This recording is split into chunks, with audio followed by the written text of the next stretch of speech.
आप यहाँ हैं। आज जब हम अपने शिष्यों से वार्ता कर रहे थे तो आपको वहां नहीं पाया। मैं वहां उपस्थित नहीं रहना चाहता था। क्यों?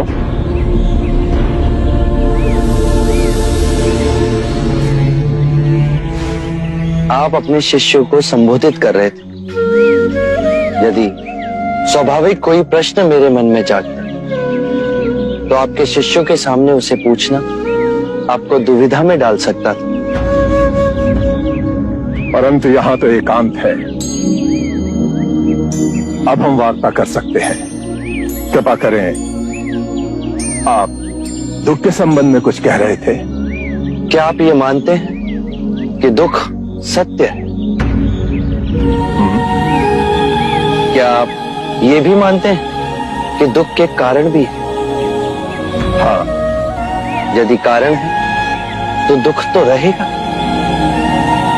और यदि कारण ही समाप्त हो जाए तो दुख भी लुप्त हो जाएगा। जैसे सूर्य के प्रकाश से अंधेरा।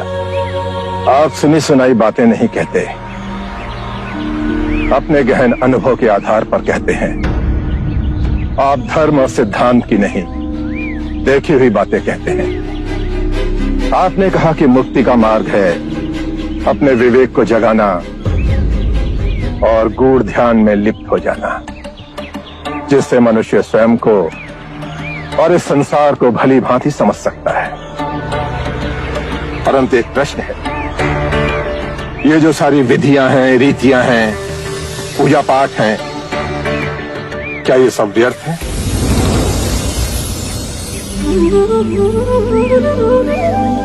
यदि कोई व्यक्ति इस नदी के दूसरे किनारे पर जाना चाहे तो वो क्या करे? यदि जल गहरा नहीं है तो वो चलकर जा सकता है, और यदि जल गहरा है तो वो नाव की सहायता से जा सकता है या स्वयं तैरकर जा सकता है।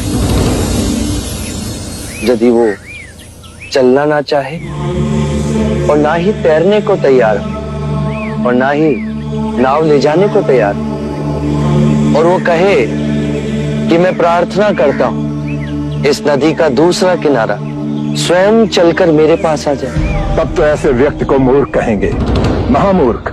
इसी प्रकार यदि व्यक्ति अज्ञान और भ्रांति को अपने विवेक से मिटाएगा नहीं तो परम आनंद और मुक्ति के दूसरे छोर पे कैसे पहुंच पाएगा? चाहे वो पूजा करे या अनुष्ठान या व्रत करे या किसी नीति पर चले, वो इस किनारे ही रहेगा।